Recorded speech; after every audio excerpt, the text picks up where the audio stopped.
Hey everyone. Hello. Good to see you all. I'm Fred Schonenberg. I'm the founder of Venture Fuel. We are so excited to have all of you here today to celebrate the Midwest Dairy Accelerator. This is incredibly exciting to see sort of the future of what's next now for the dairy industry. So a big thank you to all of our judges for coming. We'll talk a lot about them and all the founders that have gone through this program. And a special thanks to Midwest Dairy. Mitch, Sydney, Beth, you guys have been unbelievable to work with, and it's been such an honor for our team to get to know each of you and the great work that you're doing at Midwest Dairy.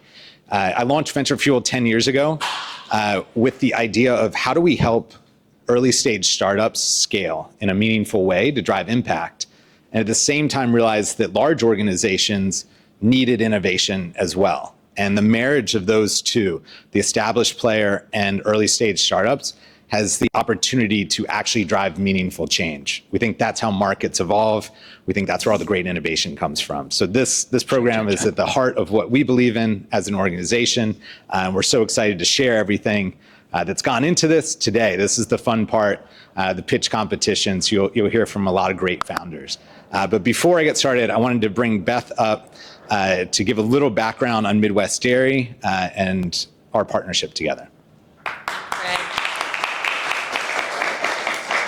Well, good afternoon, everyone. I am not sure who's more excited to be here today, all of you or me, or my team, obviously, too. But this has been a fantastic partnership between Midwest Dairy and Venture Fuel, and we are absolutely thrilled to have you all here today. So thank you for taking the time out of your day to be here with us this afternoon.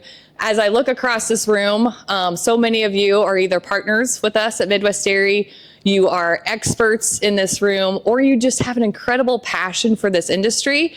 And so you all showed up today to be a part of this with us. So again, our heartfelt gratitude to you for being with us. A little bit about me. My name is Beth Brooke Upton. When I got here today, my name tag said Darren. So we weren't sure how that happened, but I was gonna go with it. You know, I was like, I can be Darren for the day, it's fine. But I serve as the Vice President of Research and Innovation at Midwest Dairy, and this is a new role for us. I just stepped into this role actually in April of this year. I've been around Dairy Checkoff for 16 years, but in a lot of different capacities, and moved into this role to help guide our work at Midwest Dairy around research. Obviously, we have a partnership with 6 universities across our 10-state region to advance research, to advance the industry. And then we also are in this space where we hope to, again, work with innovators and entrepreneurs to help launch them into the marketplace to have a strong future for dairy as well. So again, it's nice to be here with all of you today. So a little bit about Midwest Dairy, if you're not familiar. Behind me, I always like to say, is about 3,600 dairy farm families from across the Midwest that I am literally standing here representing today, who believe in what we do, right? That is who we represent. And we represent them to about 41 million consumers across our 10-state footprint. And our work, really, our mission at our organization is to bring dairy to life for a better world. And if you pause and think about that, maybe even for yourself, for us, it means if you think about dairy in life, right? The nutrition, the powerhouse of nutrition that dairy is, it's bringing that to life for people across the globe, right? That's one of the things that we can do. The other side of it is, how many of you have ever met a dairy farmer in this room? Actually, more hands than I thought might go up. How many of you have been on a dairy farm? My goodness, we need to bring you all with us more often. Well, a lot of people have never been, right? Have never been on a dairy farm or never been a dairy farmer. So the second part of that mission is to really bring dairy to life for them and help tell the dairy farmer's story, to help share what they're doing around sustainability, what they're doing on their farm to care for their animals, to care for their land, and all the innovation they're doing, even within the farming industry. So that's really our charge and what we're trying to achieve. We are led by a farmer board. So we actually have a corporate board of about 28 dairy farmers. And then we have 10 what I would call grassroots boards across our 10-state region as well. So we are very much a farmer-led organization, and we're sad none of them could be with us today, because guess what they're doing? They're working, right? It's a busy time of year for farmers. But again, they're here with us in spirit, and we can't wait to share, again, this great event with them today. and we're capturing a lot of it to bring back to them. But with that, we have a very short video that we're going to play.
Very nice. All right. Thank you to our corporate communications team who put that together for us. So if you ask yourself, why is dairy interested in innovation? Why would we invest in an event like today or a space like this? And really, dairy is not, innovation isn't a secret to us. If you think about nutrition over the years, if you think about even sustainability over the years and all the innovation that's taken place, and really if you think about all the new dairy products entering the marketplace to meet consumers' needs, that is all innovation. So it's really exciting to us. We actually have held an incubator program for the last 2 years, 2 years prior to now. One of them was actually here with the Hatchery, and another one we did in Omaha, Nebraska. But what we learned from those events was that when we bring together farmer interests with entrepreneurs, startups who have a passion for what they're doing and expertise, really, truly amazing things can happen. And so that's really where this year took us to what we're going to say is the next level.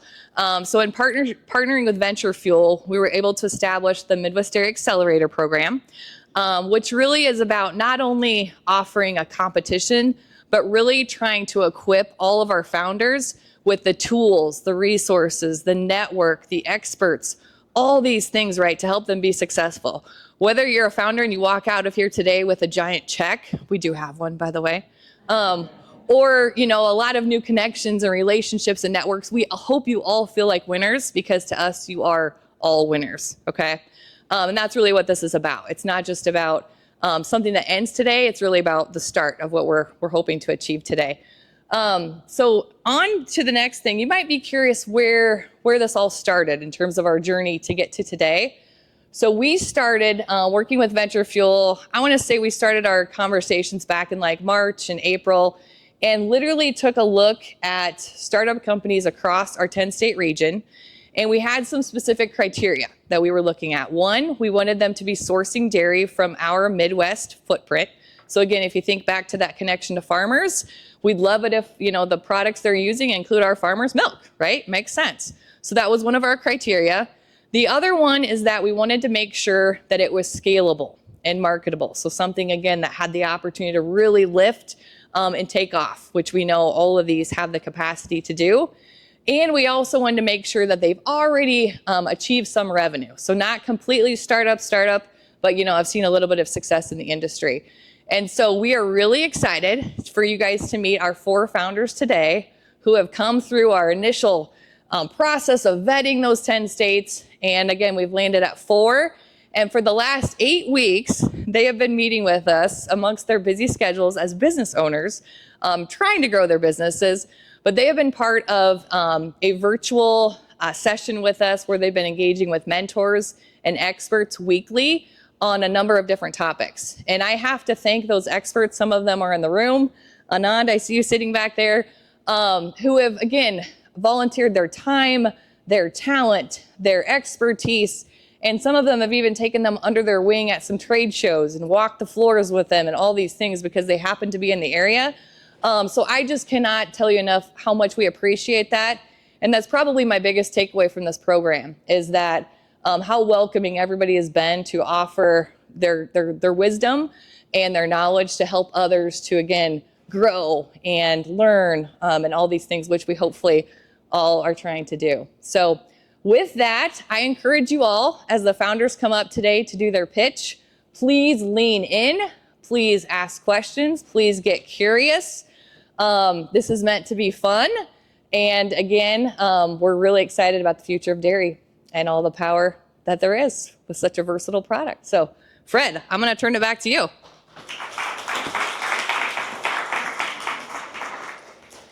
Thank you, Darren. That was great. I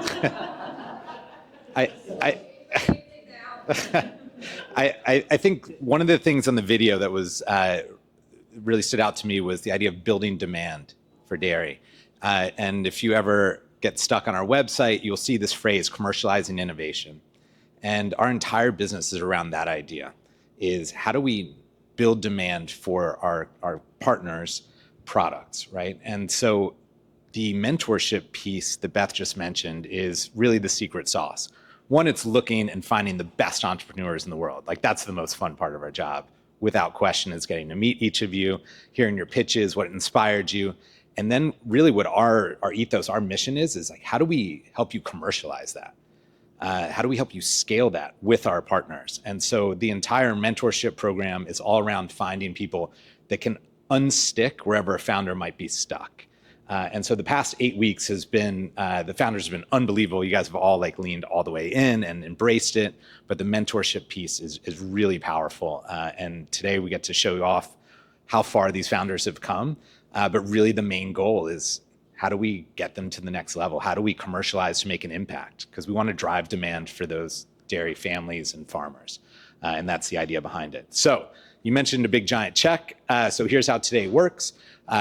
The grand prize winner will get a check for $20,000 to get them started. They also have access to all the Venture Fuels network, everybody in Midwest Dairy, all the mentors that have been here. Runner-up will get $10,000 prize, but everybody gets access to that network. And then we also have a special prize for the grand prize winner that we'll announce a little later. So let's get into the fun part. That is the pitch competition and our judges. So I have the fortune of getting to look at the judges right now, and they are quite an impressive crew. So let me get into your introductions, and this is why I have 500 note cards, is their bios are unbelievable. Truthfully. So I get to cheat because I know Bridget pretty well. Bridget Wolf is the CMO at MyMoshi. She leads marketing and innovation strategy. She spearheaded the brand's transformation for growth. If you guys have not tried their products, you should. They are fantastic. So I can pitch that for you. But prior to that, I met Bridget when she was serving as the VP and global head of Snacked Futures over at Mondelez. And she worked at Kraft Foods as well as in finance at Credit Suisse, First Boston, and Morgan Stanley. She has a BS from the Wharton School and her MBA from Northwestern Kellogg. So thank you for being here. Next up is Cameron Lee. He's the Senior Manager of Brand Partnerships at Instacart. So Cam is a seasoned CPG tech professional who spent the last decade building sales teams and driving growth at companies like Instacart, Meta, and across CPG. His expertise is in ad strategy, client management, and process scalability. Thank you for being here. And you'll notice big CPG that has done it, built it, Instacart selling it, like the judges. There's a reason these judges are here and have this background. So Jill Hawk. Jill, did I get it right? Hauk. Okay, we had a whole thing about how to pronounce your last name, and I knew I'd get it right, and I did not. Hauk, Jill Hauk. So Jill is the R&D chef with culinary culture. Jill's journey took her from IT to the culinary world, where she's become known for creating gold standard applications for food manufacturers and operators. She's a former caterer, cookbook author, television personality, and culinary director. Thank you for being here. All right. I have one stuck, sorry. Here we go. Ross. Next up is Ross Vangelis. Ross is the CEO and founder of Q Brand Communications with over 30 years of experience building and scaling iconic CPG and dairy brands. He's an investor, board advisor, and champion for food innovation and sustainability. And he's been a vital supporter of startups looking to disrupt and grow in the market. Thank you for being here. Last but not least, Sylvia Robles. She is the VP of Growth, Platforms, and Partnerships at Dairy Management, Inc. Sylvia's entire career has been rooted in food and beverage, packaged goods, with leadership roles at Kraft Foods and Treehouse Foods. With her deep expertise in new product innovation, Sylvia now works with companies to grow sales of U.S. dairy through product development and marketing amplification. Thank you for being here. All right, so how are they going to judge the startups? By the way, everyone's going to get to sample the startups today too, so that's always the fun part. So yes, totally. Wait till you hear what the startups are. It'll make you very hungry. So we have a couple different criteria. We establish a rubric when evaluating the startups, and today for the judges, you'll see in your handbooks that you got what those criteria are. But at a high level, what is the unique value proposition and novelty? This is internally at Venture Fuel, I call it the special sauce. What is the thing that this startup does that no other startup does in the world? So evaluating that for its uniqueness. What is the relevance and market potential? How big and addressable is this opportunity that they're going after? What about the founder team and the fundability of this? Is this something where you believe the founder is going to have the grit? We were just talking, Chef Mike and I beforehand, about perseverance and grit, right? That's founders going to hit roadblocks. Is this the team that's going to get over those roadblocks? Readiness to scale. We talked about commercialization. That is a big part of this. Is this a product that can go to the next level and really drive that demand for dairy? The last two is product appeal and quality. You'll be able to taste that in a little bit. You all get to sample it live, which will be fun. And last but not least, marketability and reach. Can this be marketed effectively to reach the audience? Is it something that people will get excited about and want to put in their basket, whether a virtual basket or a physical basket? All right, so here's how it's going to work. Today, each founder is going to pitch for 5 minutes. It's very fast. I am going to be the hook. If they go over 5 minutes, I will walk up here awkwardly and all of you will feel very uncomfortable. But they've been practicing, so we're going to keep them to 5 minutes. Then they get to go to a Q&A with the judges for 5 minutes. We'll pass it along to each of you to ask them. And then we're going to open up to the audience. We probably only have time for 1 or 2 questions per startup, but we want you all to be there and be a part of this as well and engaged. And then after all this, our judges are going to deliberate. We have a very special fireside chat during that time, which I'm very excited about. We'll save that for a couple minutes from now. And so that's it. That's all the housekeeping. I can put the notes away and we can get into the fun. So a quick intro of the companies. So we've got Genesis Bensavenga, I hope I got that right, who is the co-founder and CEO of Lorenzo's Frozen Pudding. I can't wait for her to tell you the story, but I will say notably it's the world's only frozen banana pudding CPG product, which sounds pretty darn good. Sam Rose, he's the CEO of Rosebud Ice Cream. Along with it being delicious, they have a very unique pouch, which would make ice cream easy to walk around with, which I can feel my 6-year-old getting excited with that news. So excited to have Sam here.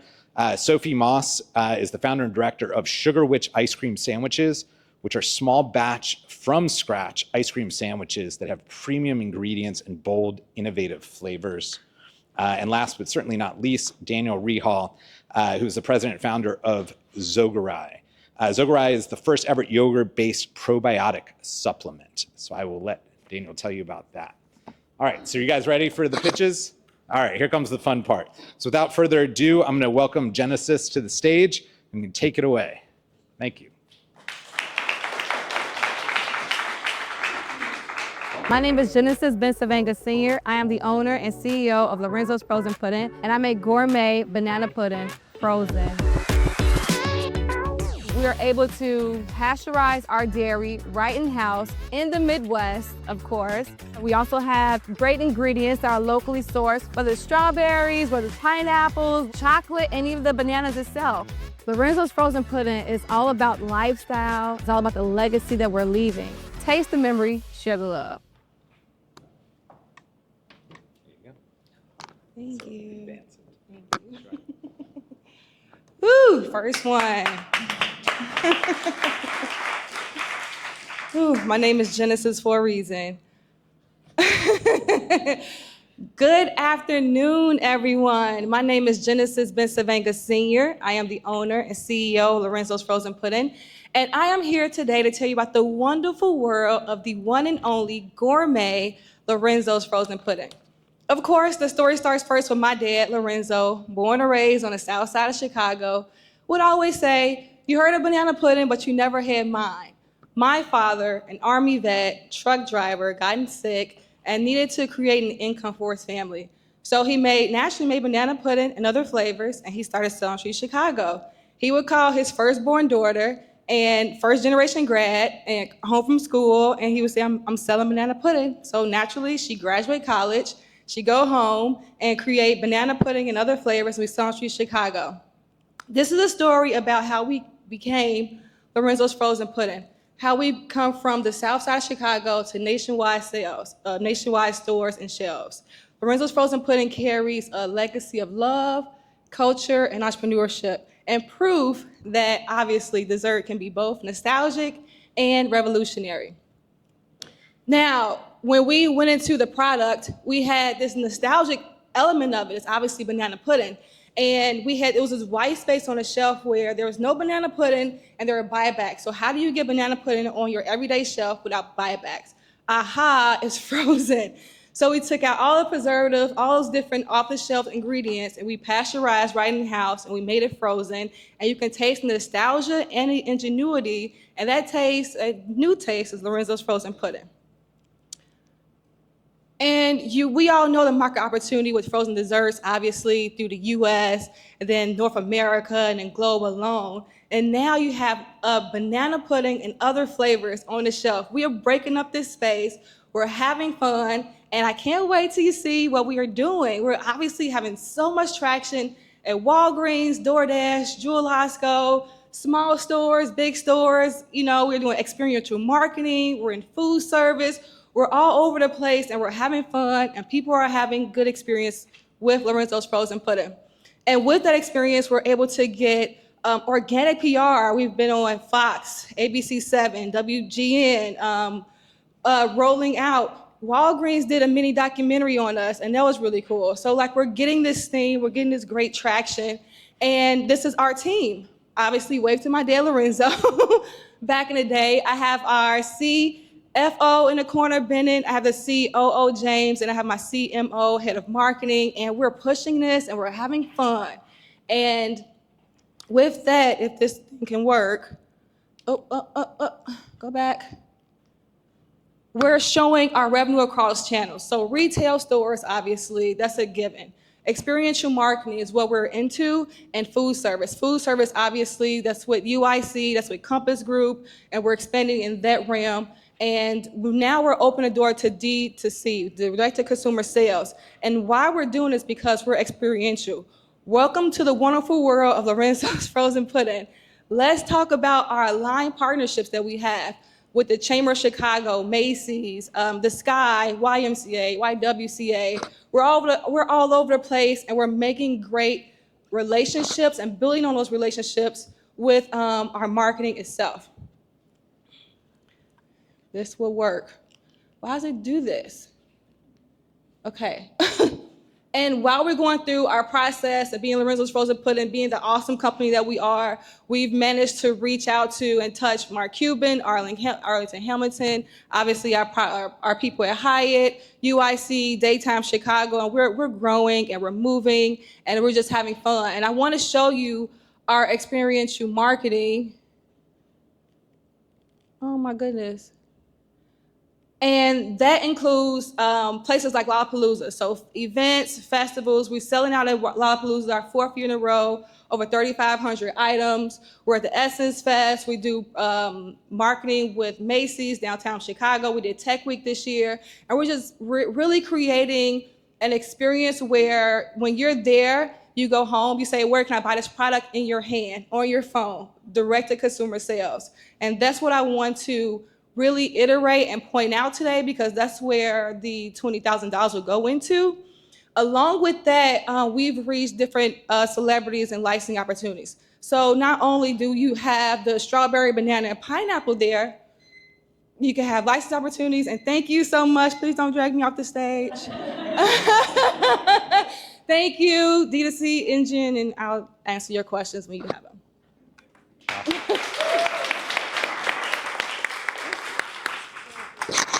Beautiful job. Thank you. Thank you so much. Where are you produced and how do you distribute? Frozen chain is difficult. Very, very, very difficult. So I have a manufacturer in Michigan, and we produce there, and I'm able to do freight into a DC hub like KHE, and I distribute throughout KHE. I'm in Romeoville, I'm in Texas right now, and we're growing. Also, from manufacturing, I'm able to do like, the big tubs for food service. So if they want a tub, I can drop it off at whoever hub they have available. Great, thank you. Nice job. Thank you. Never fun with the clicker thing. No, my goodness. Yeah. So, question for you is just, as you kind of see yourself grow, do you see, how do you see your target audience and your specific target audience and usage occasion, primary usage occasion? So my target audience is women, obviously, because we love our frozen desserts. We'll sit in the car and eat it before we go in the house.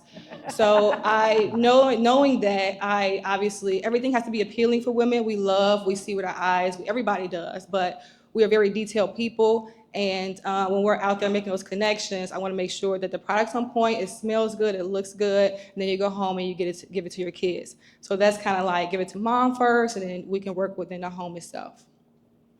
So the usage occasion's kind of like your personal bliss zone, and It's kind really of being able fun. to. So like you have the retail stores, right? And the thing is, it's boring going to retail, unless you're Costco. It's boring going to the store where you have to give out samples all the time. So the idea is, how can I get my customer outside of this experience? So like that's why I do events like Lollapalooza. I do events with Macy's or Compass. I make universities, so all through Chicago as well, because it's like I gotta get to that consumer, and the younger I can get them, the longer I can have them.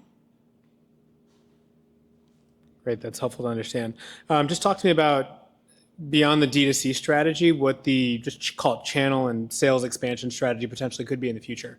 Yes, so working on that as well. We got our new hub is in Texas with KHE, where you have Central Market. Our audience is a premium audience, a premium brand. So you have Rouse's, you have Central Market. I'm really working to the Southern market because we're a Southern dessert as well.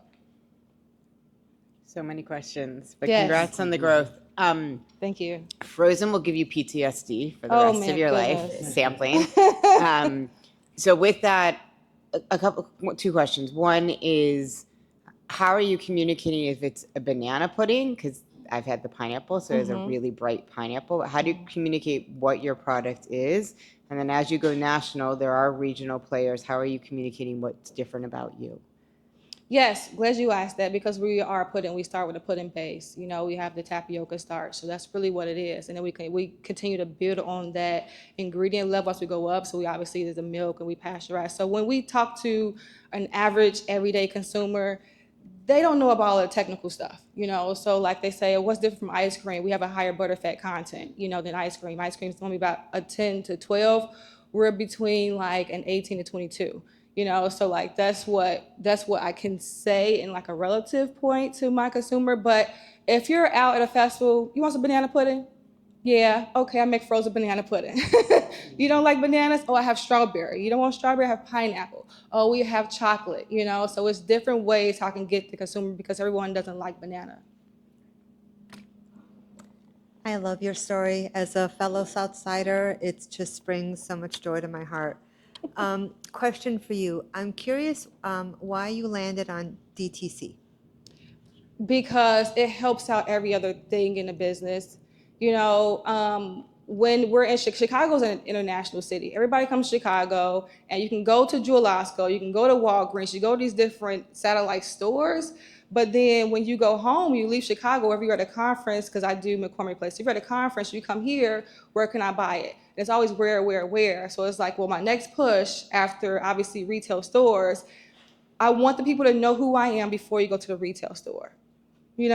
So it's basically, hey, you have a handheld device you walk around with all the time. You can bring the product down online. And with that D2C, I have dynamic QR codes. So I can be able to change my marketing in different regions where I'm at. You know, so if you scan a code here in Chicago, it's gonna look different somewhere in California because it's gonna be different places, and you can have different. I can run different promotions, and I can drive more experiential marketing for that actual region. Can I ask another question? What have your consumers said about your product? I mean, I wish I can show you videos. They love it. So what I really do, what I really love to do is get your first reaction of the product. So all on my social media is people trying it for the very first time. They're like, well, I'm gonna try it. I'm like, okay, go right ahead. And they love it. I actually convert a lot of people who don't like banana pudding. I'm like, I'll just try it a little bit. And they're converted. So like, I'm really seeing that uptake there. And so yeah. Time for one or two questions from the audience. Does anyone have a question?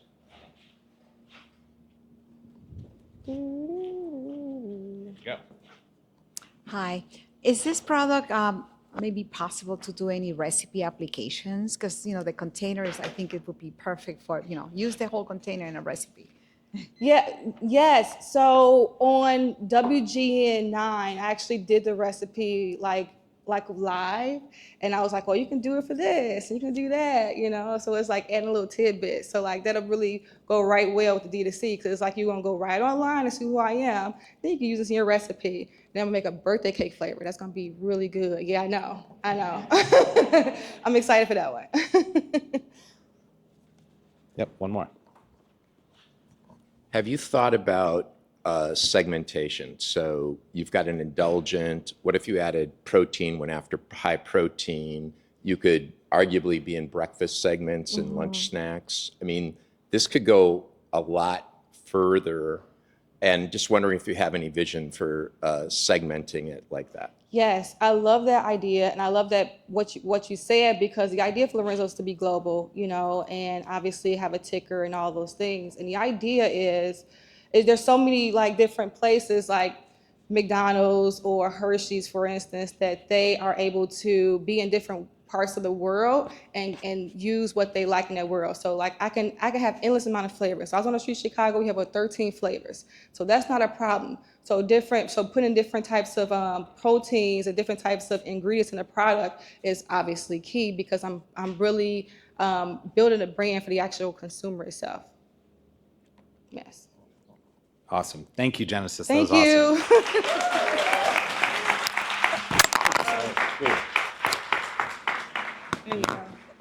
All right, that was awesome. We'll get the clicker sorted out over here. And next up is Sam from Rosebud. So Sam, we'll start your video and then just come around this way. First came the spoon, then came the cone. And now we have something new. Introducing Rosebud Soft Serve, the future of frozen treats. The pencil pouch has pencils. A kangaroo pouch has a baby kangaroo. But a Rosebud pouch has what most pouches don't. Delicious soft serve ice cream. Cool down, cheer up with Rosebud Soft Serve. Hi everyone, I'm Sam Rose. I'm the founder and cream executive officer of Rosebud Ice Cream. We're based in my home state of Illinois, and I'm here to win this contest so we can make a switch to a new supplier that's going to lower our cost of goods, speed up our supply chain, and enable us to switch to a much better manufacturer. For years, Rosebud has offered the most outstanding ice cream in the country, but I'm beyond pleased to share that it's now available in the most innovative ice cream invention of the 21st century. Our newest product is a twist on a proven approach that kids, young adults, and parents around the globe are familiar with and love. Our already in the market innovation is helping more people eat delicious ice cream in more places. It's Rosebud soft serve ice cream in a pouch. Rosebud pouches have several unique facets. First, the portability means that you can get delicious ice cream from anywhere and everywhere you go. And second, the mess-free delivery means that parents can give their kids a treat without having to worry about sticky fingers, faces, car seats, and more. And there's no dirty dishes after. That's right, no spoons, no dishes, just delicious soft serve. So, having been in the market for a while, I can truly feel the palpable excitement that pouched ice cream has created for ice cream lovers and how it's going to serve to keep dairy trends top of mind for consumers across the whole country. But Rosebud pouches stand out on shelves because they're truly unique in a sea of bars, sandwiches, pops, and pints. But when I launched Rosebud Pints in 2020, we got into 2 grocery stores, and at the beginning of 2025, we were in about 300 points of distribution. To give a sense of how different the pouch launch has been, we released those in May of this year, and as of this week, they're now available in 600 points of distribution, with new opportunities coming every week. I've even had the chance to turn down some major retailers so that we could focus on strategic growth, which is really crazy to say. But at this rate, we'll continue to grow until we hit about 1,000 points of distribution by the end of this year, and that's largely due to new partnerships formed in the food service channel. Simply put, pouches go where pints and other novelties can't. So arenas, movie theaters, amusement parks, and more, all these places where food is vended are now viable locations that you can get delicious soft serve ice cream. And buyers across a multitude of channels love our pouches because we're helping them add incremental sales to their frozen sets without duplicating existing offerings. So, the biggest problem facing Rosebud right now is actually keeping up with consumer demand for our soft serve. New customers mean acquisition costs, and those have a direct impact on our cash flows, which impede our ability to make major changes for new vendors and other things as quickly as we need to. As I've stated, using the funds from this contest, we're going to switch to a new pouch supplier that's going to have a near 40% reduction in our cost of goods. It's also going to shorten our supply chain timeline from 15 weeks down to 7, both of which have huge benefits for our cash flows and ability to scale. The other use of these funds is going to be applied to making the switch to a new manufacturer that is much better equipped to help us scale and meet national demand. We're leaning into pouches because we know that 50% of the ice cream sales in this country are now controlled by novelties. And further, this data suggests that consumers are looking for lower commitment or single serve novelty items like pouches. And these decisions for purchase are being influenced by consumer desire for delicious, nostalgic treats in a novel or differentiated format, like pouches. So, with 5 years under my belt of running Rosebud, I have demonstrated the grit, work ethic, and adaptability to grow this brand, but I've been fortunate in the last few months to add some CPG veterans to our ranks who have a combined 30 plus years of experience marketing and selling, including some of the largest growth stories in CPG in recent history. I know that Rosebud is going to succeed for a lot of reasons. One is that we have minimal debt. We've been able to get where we are today through a mix of friends and family investment, loans, and our own bootstraps. Since launching, I've actually been approached by a lot of investors, which is new, but the pouches are attracting attention. We're focused on driving the value of the company before taking on equity investment right now. But Rosebud's going to succeed because we have great products, we have key industry relationships, and we have a demonstrated track record of generating positive local and national press. So today, Rosebud is an ice cream company that makes great products, but winning today is our next step in the journey to becoming a beloved international ice cream brand. Thank you. All right, that was great. Turn it to you. I'm gonna go this side first. Love the product. Thank you. Question for you. How does the size of this compare to your competitive set? I'm sorry, compared to what? Your competitive set on the shelf? Yeah, I'd say there's one other pouch company we've seen. We're 2 ounces more than they are, but we have the idea to add further product iterations eventually to do a smaller pack in a multi-serving setting. Okay. I love the product. I'll say later, I also love the fiscal responsibility that you're having with the cost of pouches, because that's one of the hardest. How are consumers responding to the packaging and kind of from a sustainability perspective and all of that goes into it? I would say it's been pretty positive overall. I've been sampling ice cream for years, and when I first launched these pouches in May and was sampling for the first time at Whole Foods, it was the first time in thousands of hours that no one asked me what made it special. So it's pretty easy for them to understand. They kind of were selling it to me or saying, this is great because now I can give it to my kid and not have to worry about it ending up on the dog, things like that. So it's been pretty easy. Love the product. who is your key target in terms of demographic? Is it more parents? Is it going to be children? I know you've talked about a few different just channels like food service. So Sure. who would you primarily be targeting to? Children are the targeted consumers, but the folks who are making the purchase decisions being their parents, usually like elder millennials, I guess you would say. So folks who are in their mid-30s, early 40s, doing the grocery shopping, that's who we're targeting and tailoring our advertisements and marketing towards. So nice presentation. Thank you. Met the time well. Not always easy, right? You kind of have a interesting product. I read the ingredients. There were some organic ingredients, but I noticed you didn't have an organic label. Seems like that could be a big market differentiator. I also noticed you're kind of high sugar. Obviously, some of the trends are trending lower sugar if your target is kids. Totally. Just kind of interested to kind of hear what your thoughts are about organic designation and, kind of healthier. It's of interest. I think that the organic certification is costly and takes a while, and given our current manufacturer, I don't think it's worth investing in. If ideally we can make the switch, we would pursue something like that with the new manufacturing facility. As far as cutting down on the sugar, that's part of the appeal of the smaller pouches. Inherently, the sugar content will drop. But what we're seeing in ice cream year over year is that the top performing brands are Ben & Jerry's, Haagen-Dazs, these kind of big powerhouse ice creams that are just selling indulgent ice creams. So we're just trying to stay in trend and differentiate or innovate by actually having a new form factor rather than a recipe. Can I ask that one more real quick thing? Just the IP. Do you have IP on your pouch? No, we're not the first people to put products in a pouch. We're probably not going to be the last people to put ice cream in a pouch, but we're going to be the first ones to get into a lot of places, and we're going to make sure we keep making the best ice cream possible. Great presentation. Thank you.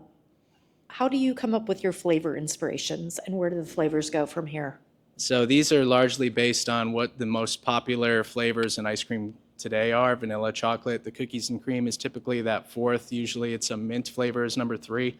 So we know that there's data, and thanks to the folks at Midwest Dairy, they've actually been able to provide me with some further consumer insights to know what works. But the fourth flavor that unfortunately I guess I forgot to pack today is just one of our top selling flavors in pints. It's Blue Moon, which is a citrus marshmallow flavor. It's really tasty.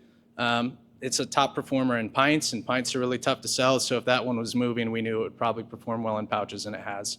So we usually try to get insight from what's performing well in the category. A lot of differentiation in ice cream is coming in the form of unique flavor offerings. So it's kind of a risky move to make something super bold, but that can work. From what we've learned in this accelerator, we know that seasonal flavors are a good way to market, and we could test and trial to see how well those bold flavors actually do. But generally, I try to seek out a lot of input from consumers, whether it's on social media or polling in any way that we can to get more feedback.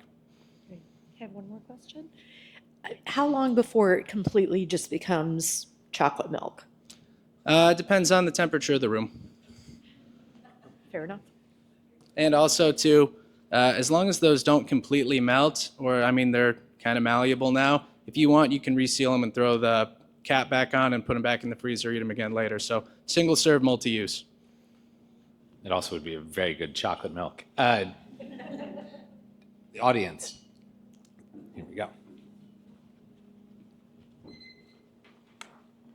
So you briefly touched on this with one of the questions, but through the presentation, I was reminded of Haven's Kitchen and that sauce brand in the pouch.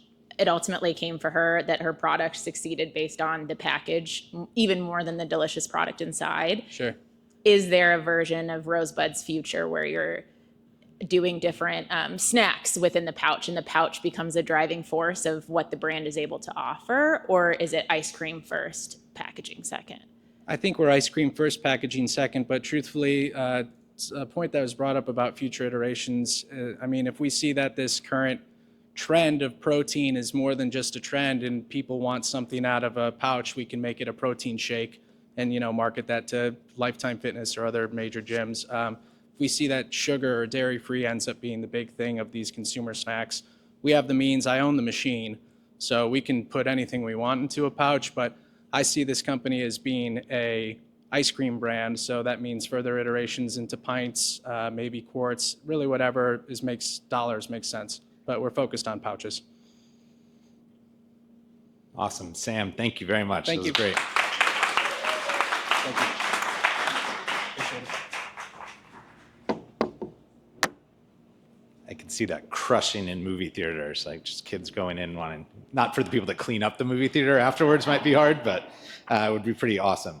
All right, so we're halfway through. Things are moving quickly. Next up, we've got Sophie Moss. We're going to start with your video and come back around.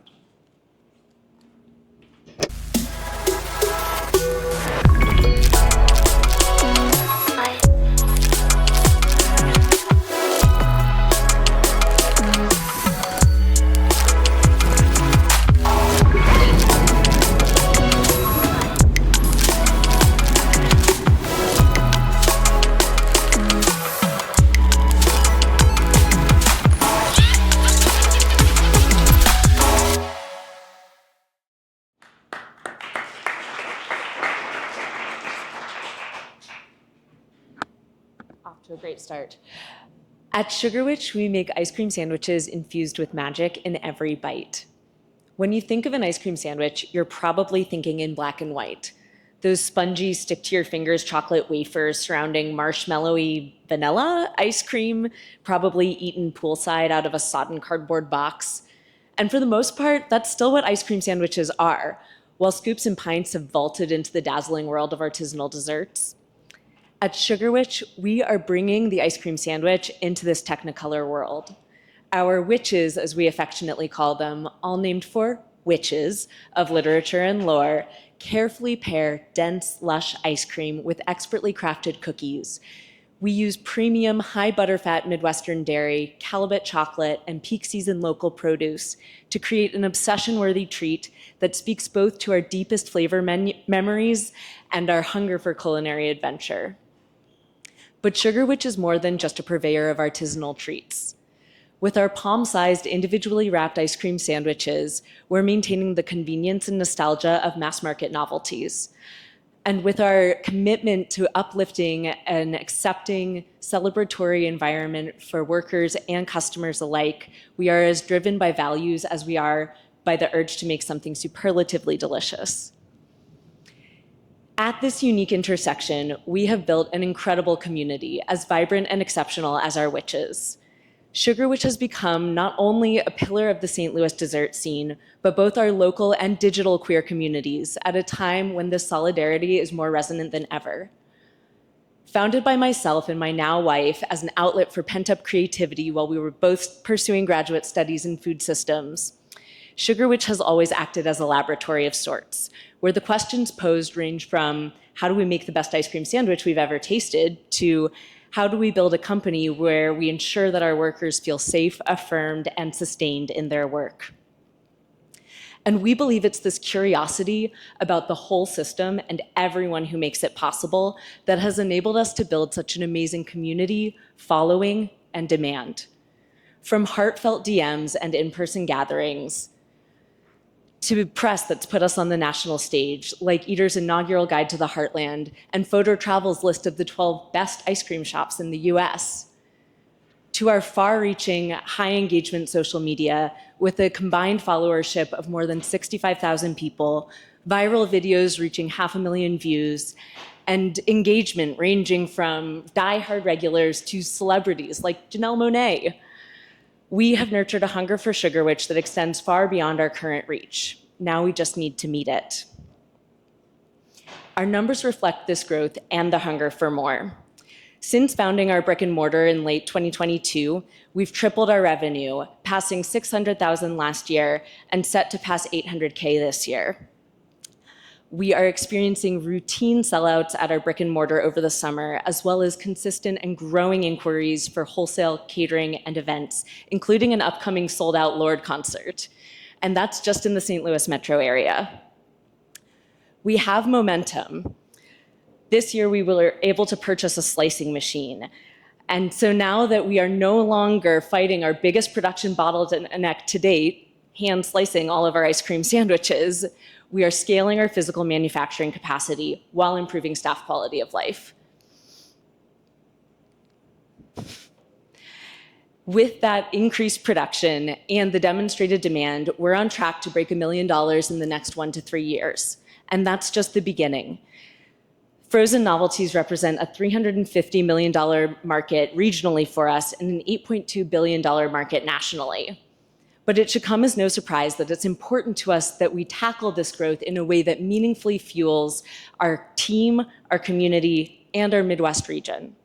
With $20,000, we would invest in the #1 priority for nurturing Sugar Witch's deep roots and sustained growth, winterizing. Our customers are so excited to come and visit our shop and events, sometimes driving hours or even flying in. But those opportunities diminish significantly when the weather changes because our 150-year-old bakery doesn't have any indoor seating. And so we risk losing momentum every year. Greenhouses with twinkly lights and cozy blankets, fire pits, heat lamps, a winter event series in collaboration with indoor venues. With your help, we can ensure that the flame of connection and enthusiasm never goes cold, and that our flagship location, the heart and soul of our brand, is poised to fuel the momentum of our expansion so that we can grow our joyful, magical, rainbow-hued, ice cream-obsessed community as big as it can be.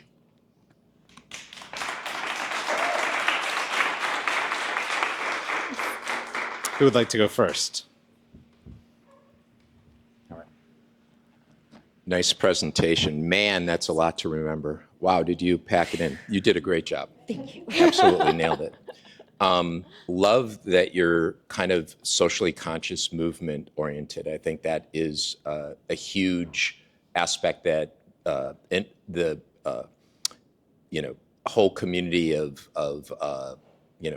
dairy and even kind of the investor markets are looking at is social movement, and you guys are kind of on a mission. I guess my question in that is, have you looked at defining if we're mission-based, we are a artisanal, which you kind of are, right? We are because you have multifaceted aspects. I'm wondering if one kind of rises to the top for you. I think that what we are really aiming to do is sort of marry these elements together into that really unique combination of things. We are artisanal, and that's incredibly important to us. Our sourcing, we come from food systems backgrounds, ag backgrounds. But then the community aspect is equally important. And we think they complement each other and that it's not actually sort of a fight over who wins out. Absolutely delicious. I have 2 questions. Sorry about that. So the first is, let's dig a little bit into the ingredients and the cost of the ingredients, because how are you keeping those so that your ice cream sandwiches are affordable to your community? Yeah, so obviously, right, yes, we are buying premium ingredients, and that is expensive. And so in order to, pay our staff equitably, offer healthcare, and buy these ingredients, we price our product relatively high within the market. We sell the ice cream sandwiches individually for $8 each. And absolutely, that is going to be prohibitive in some ways, but we have found overwhelmingly that the response has been, wow, this is worth it. I love that. And then second, so winterizing would be something that you do. What are expansion plans beyond brick and mortar?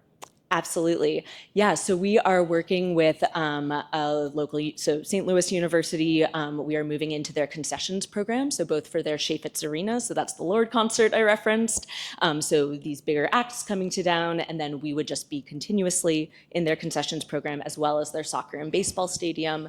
So we are talking to arenas around St. Louis because we think that sort of oh, you're at a special event, you're having a fun special treat, and then here's this special, very St. Louis-rooted product that sort of multiplies your feeling of having this special time in St. Louis, that is really a sweet spot for us when it comes to growing our presence in the area, rather than establishing other shops around that would cannibalize our own market.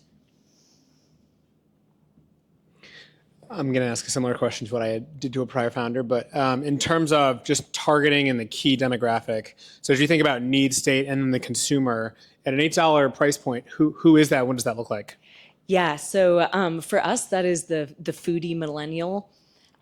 So people who they subscribe to the cooking magazines, they follow the foodie Instagram accounts. Like this is something that they really care about.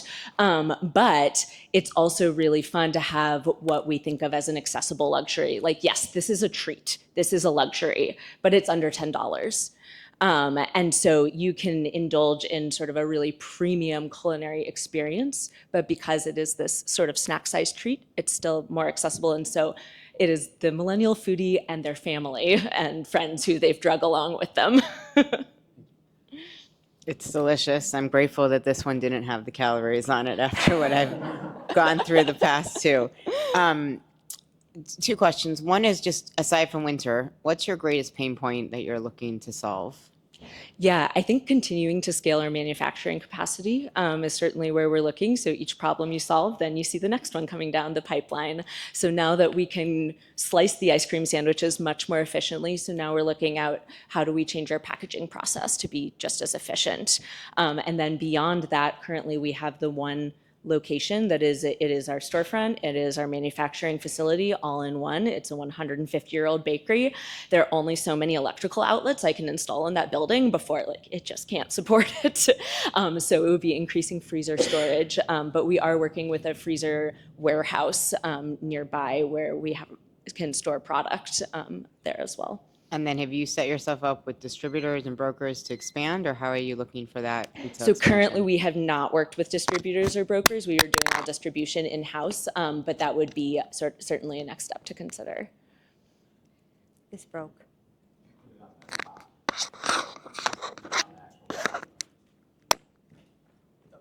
Got it. Can you elaborate a little on the winterizing and how you see that really fueling your growth? Yeah, absolutely. So basically the cycle has been the past several years since we've opened the brick and mortars that we build to this huge crescendo over the summer, and then it gets cold, it gets dark, and then people stay home and don't come and buy ice cream. And with no indoor seating, there's nowhere for them to sit and eat ice cream. And so then we start the new year again, and we've managed to hang on to a little bit of that momentum, but we have to then work again to get back to where we started sort of each year. And so our hope with this is that by creating more space at our location that people have come to care about so deeply, we are going to make it possible for people to stay connected with us through the winter, especially sort of in combination doing the seating aspect with the winterized seating, and then the event series. We've had a lot of luck starting to build out our event program. We work with a bookstore in St. Louis where we do these adult book fairs at a local brewery that are a hit. And then it's sort of this thing where adults get to be kids in different ways. They get to be kids at a Scholastic book fair, but they're grown-up books, and they get to be kids eating ice cream. So building off of that traction into these sort of come and play with us through the winter when it's dark and cold and you're sad. Got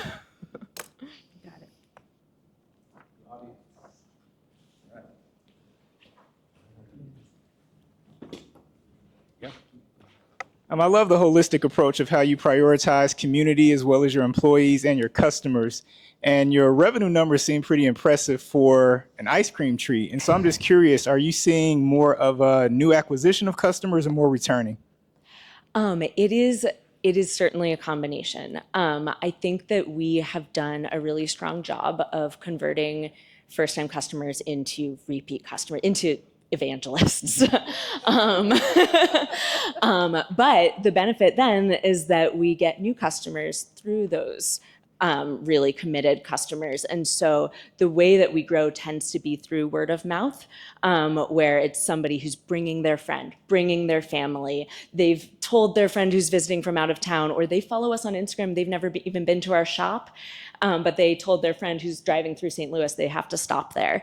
And so it is that very community generated aspect where it feels like everybody is just a couple of degrees separated, but in that way, growing the customer base. Nice. We have time for one more if anyone would like. Judges, one more. Have you looked at all at kind of in a way, food service, but universities seem to be would be a strike zone for you. Just diversity, social mission, everything. Just wondering if you had any thoughts about that.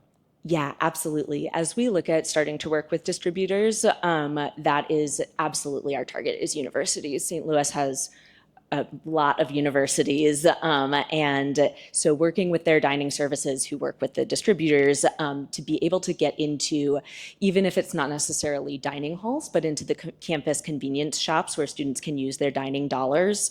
So you have this, who's eating ice cream in the winter? College students. So absolutely. Awesome. Sophia, that was great. Thank you very much.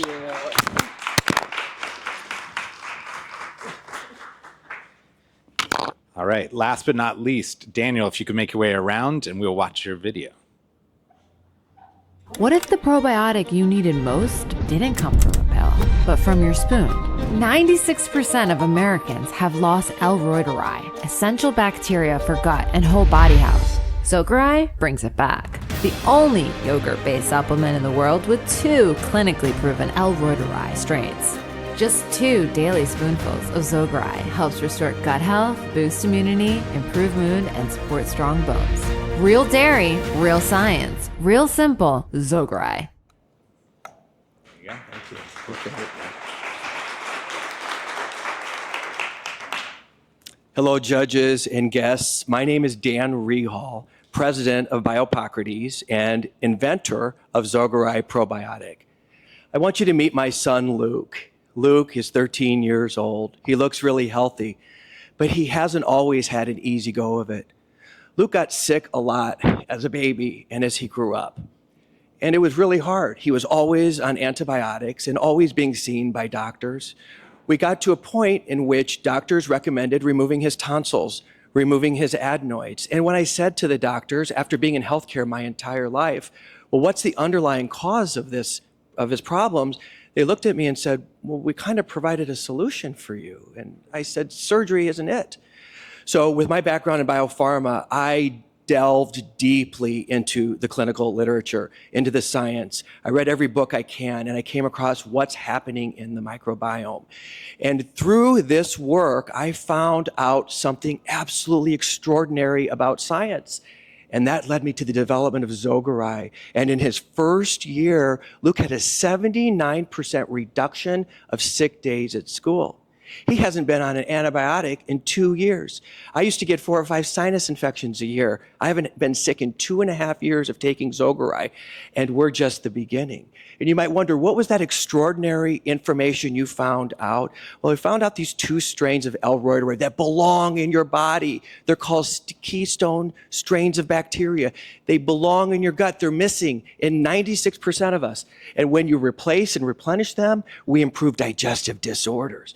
We build immunity, not just in babies and children who have 70% reduction in daycare and school days missed, but adults with 60% reduction in days of missing work, bone health improvements in adults, and improved stress and anxiety, with 101 million Americans dealing with anxiety today, which ranges from everything from irritability to depression. And take that all the way to OCD. Anxiety disorders are a problem. And I believe all disease begins in the gut.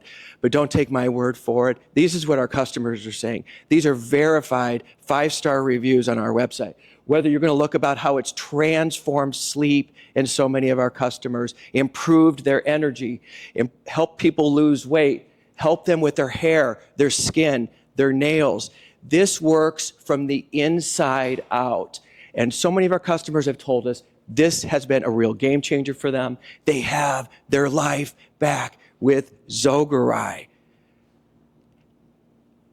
But let me just share with you that you might be asking, well, what is it about this L. reuteri? Why is it something that you're fermenting into dairy? And what is it specifically that L. reuteri does?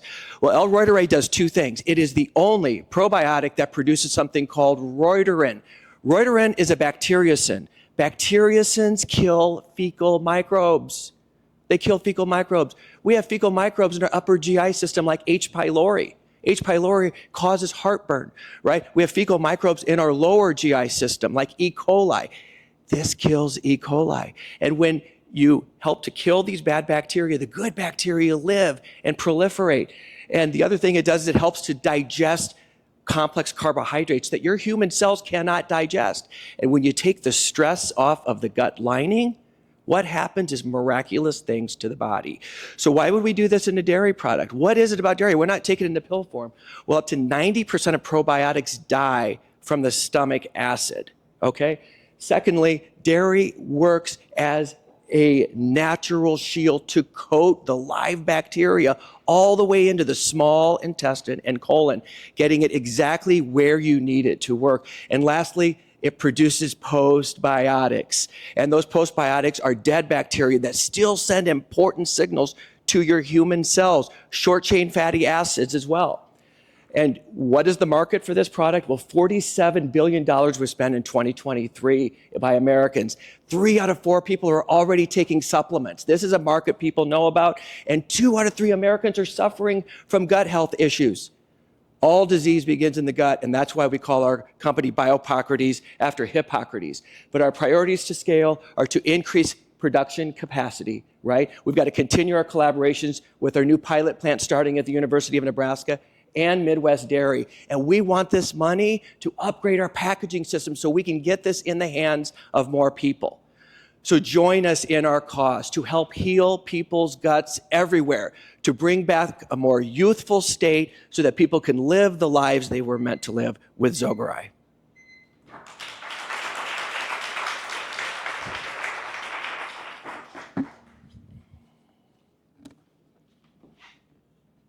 How do you change consumer adoption behavior in terms of going from a pill to having 2 tablespoons of yogurt? Okay, I think there's a couple of things. First, I think we have to educate consumers on multiple facets.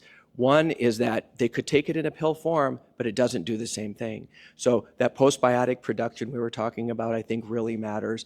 The other thing it's done is what we've seen, and this, all of our sales are organic. All of our sales have been organic right now, but we are starting to see a big trend toward men. And what we're finding is men aren't so excited about taking a probiotic in pill form. We have a lot of customers that would rather take 2 tablespoons a day of Zogarai than take a pill. So there's some psychology there, and those are the customers we're going to want to attract. Great, thank you. You bet. Nice presentation. Thank you. My question is around competitive strategy. So you're going to take share of something, right? Share's growing, you could argue, with probiotics. But you're going to need to either take share of, hey, there's gut biome targeted yogurts, or there's supplements. You're kind of a fusion, it feels like, a little bit. So what's your strategy to take share of these markets? 92% of our customers are naive to probiotics. We have opened up an entirely new market for people who don't know what probiotics are, don't understand the microbiome. They're willing to take this product because somebody told them it made them feel amazing, and all of a sudden we've opened the market. We think we're going to grow the pie rather than try and compete with the others. There will be a time where we will need to take share from others, but I think right now with our growth trajectory, I feel over the next 2 years, going after that naive audience, naive meaning they haven't tried probiotics, is our strategy for the next 2 years. Early adaptation curve, you're going to catch people in the early adaptation curve of we're experimenting, we're going to try this. That's right. Okay. Yeah. Thank you. You bet. Thank you. Thank you for the presentation. A little bit to that point, in terms of just the pure value proposition, obviously a lot of people, you just mentioned education to consumers about probiotics. It sounds like Zogarai can do so many things, right, in terms of improving health or just different aspects of the body. Is it more a positioning of this is a healthy snack that will improve your overall health? Is it something more on the lines of, hey, your gut health will be improved? I guess I'm really looking for what would you have to lead with the key value proposition to most folks who aren't very familiar in terms of the product? We're really looking at this as a supplement. This is a product to replenish what's gone missing in your body and restore your health. So I have 2 questions, but the first is, tell me about the name, what it means, where it came from. Zogarai is a play on the word Reuteri, okay, which are the two of the 7 most important strains in there. I come from the biopharma space. I have built companies as an entrepreneur over the last 18 years, and there's some psychology around using the letter Z and ZO, and the hope is for our customers to have 0 gut health issues with a Reuteri yogurt with a G. That's where the Zogarai comes from. Okay, helpful.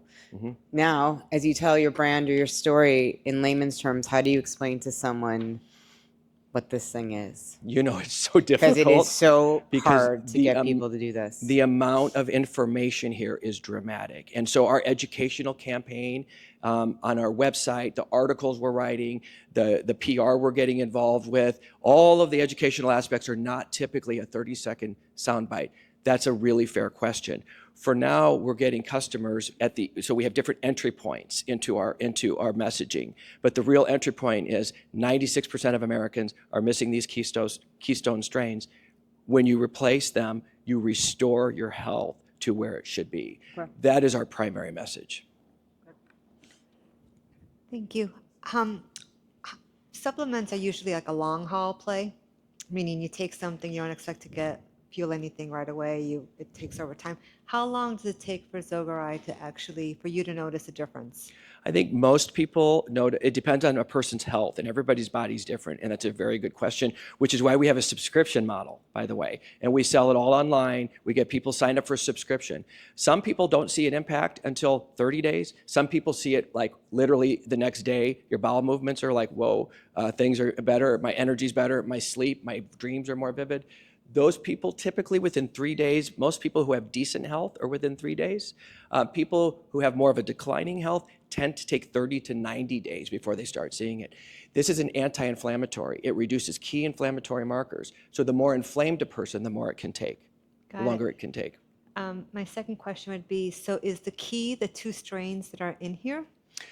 The 2 strains, yes, that is the key. And so if I were a yogurt company and just wanted to replicate what you do, but do it in a yogurt, how hard would it be for me to put these 2 strains into like a ratio yogurt, for example? Chobani and Faye have already tried. I've met with executives and PhDs in both companies. They don't think what we're doing is possible. They've tried it. We have come across a technique and a technology. And with my Mediterranean roots, I've gone back to my Mediterranean ways of yogurt making. And we've been able to do something using DNA sequencing that's helped us to be able to do this in a way that they haven't been able to. And it's an extremely long cook. It takes 10 times longer to make this product than it takes to make regular yogurt. And as it turns out, they haven't really wanted to. Some companies are using Reuteri, but it gets out-competed in their product by the 14 other probiotics they put in there. And what we're doing is we're fermenting them in different batches and combining. It's a difficult process, but it works. Okay. Great question. Audience question. Yes, sir. Is it a live culture in the product? There are, yes, there are billions of live bacteria in our product. And then secondary question, is it pasteurized afterwards, and how does that affect the live cultures? It's actually not pasteurized after, it's pasteurized before. So we start the process with pasteurization, and then we seal it after very long cooks and bottling. Great. Yep. If we pasteurize it after, it would kill them. That's what I was thinking. You're right. We have time for one more if anyone. Yes, ma'am. Oh, we're going to get 2 more coming your way. So is the goal to keep this product direct to consumer, or do you have ideas for expanding into pharmacy or other areas? We're getting to a point where we're going to increase our production tenfold yet this year. And as we increase that production, we're going to move into other online channels like FullScript. We're going to move into professionals. We think professional education and getting functional medicine doctors, for example, other healthcare professionals, gastroenterologists. These are the people I've worked with my whole career. We're going to get them involved, and we're going to, we have a model already where we have affiliates who sell the product, recommend the product, and we're going to make some of those healthcare providers affiliates as well. It's going to take a long time for our product to get recognized by the average consumer. So for us to be on store shelves at the price point we're at, this is a health product. There are channels that are very interested in working with us. I just don't think we're ready yet. But we are ready to build this, grow this company, and change lives.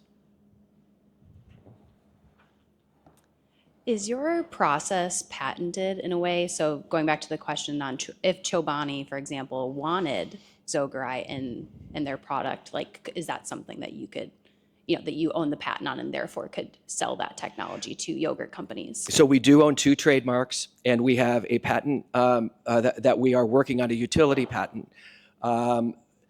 But we are willing to do partnerships. So we're working with the CDR at the University of Wisconsin, in which we've met with a lot of these yogurt manufacturers. We think there's real opportunity to partner with them, maybe for some frozen treats, because it does help to metabolize complex carbohydrates, right? And imagine, there's the lactose content in this is so small. I mean, people who have lactose issues can take our product. We could partner. Who knows? Thank you, Dan. You bet. That's great. You bet. Thank you.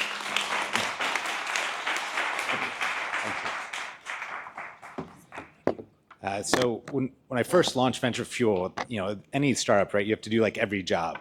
So I got to be MC, and then I was also the judge. And I'm so glad I'm not judging today. That is 4 very difficult companies to evaluate because they're all very different from one another. But we'll give you guys, the judges, some time to put your scores together, and we'll choose the winner from there. But Alexa, I was wondering if you'd come up here and we'll have a little fireside chat. Yeah.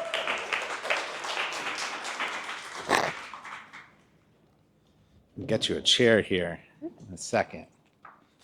While we get the chair set up, I'm going to embarrass you for a minute. You ready? Okay. All right. So after more than a decade in supply chain leadership at P&G, Alexa launched Baker in 2023 to reinvent frozen cookie dough with real butter, clean ingredients, and bakery quality flavor. Since winning the Midwest Dairy Pitch Contest last year, she's scaled into more than 400 retail locations, produced over 600,000 cookies, and become the Midwest's top-selling frozen cookie dough brand. Your story is a perfect example of the power of programs like this, and we're so excited to have you come share your story. Yeah.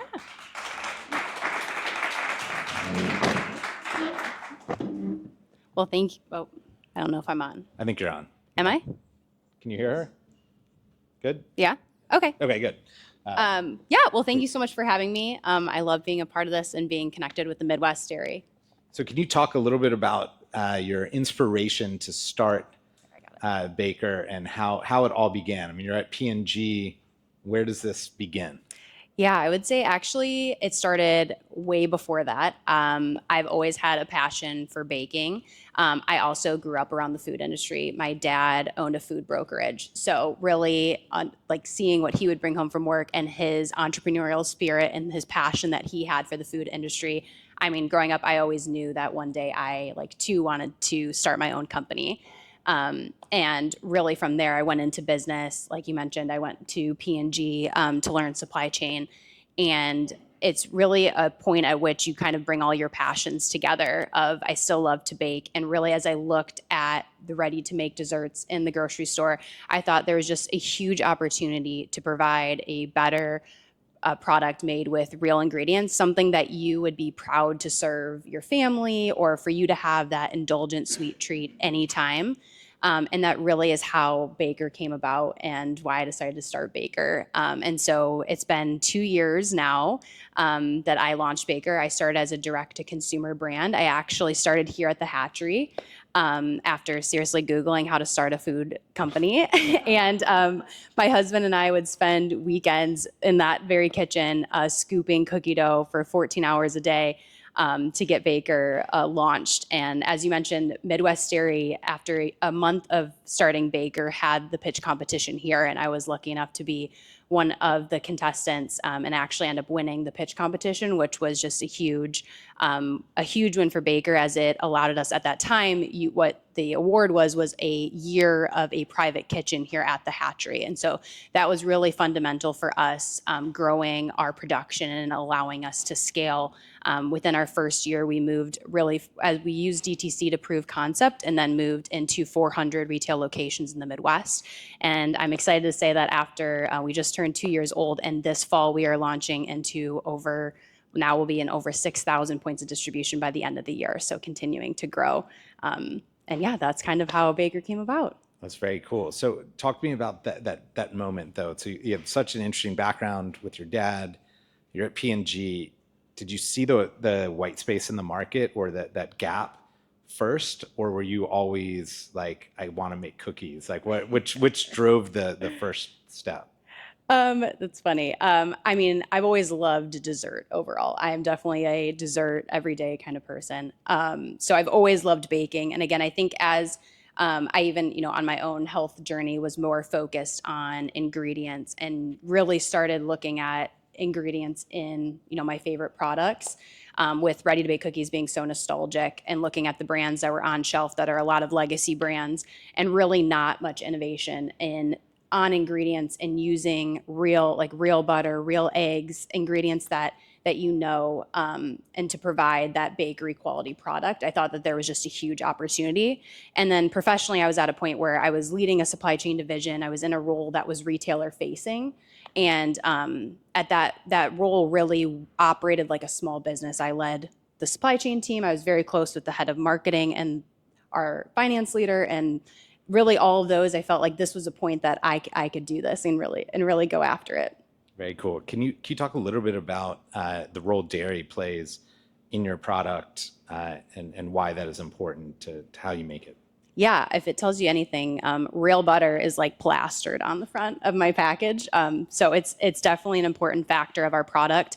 And if you, your fun fact of the day is all the other ready to bake cookie doughs, like nearly 98%, use palm oil and they use bleach flour and other really low quality ingredients and preservatives. So for Baker, to me, it's always been important to have real butter, and beyond even real butter, it's real simple ingredients is the core of Baker.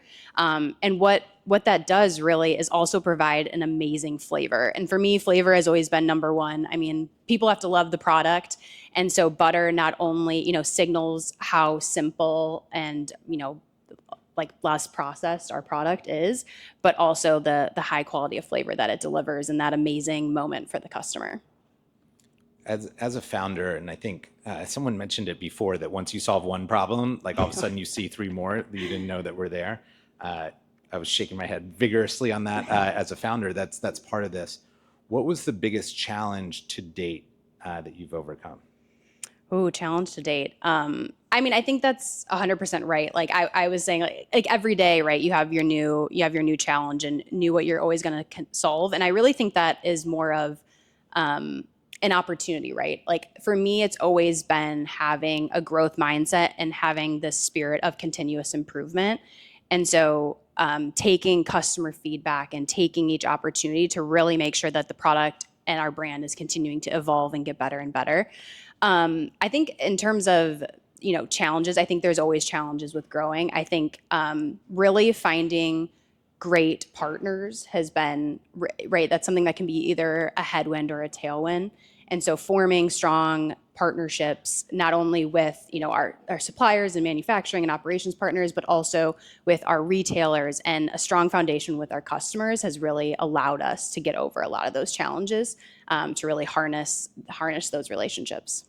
Yeah, it's interesting. Chef Mike didn't know I was going to quote him like 12 times on stage today from our 3-minute conversation. But we were talking about perseverance and that mindset, right? That the obstacle is the opportunity is like one of the things we look for when we're looking at founders, no matter the industry.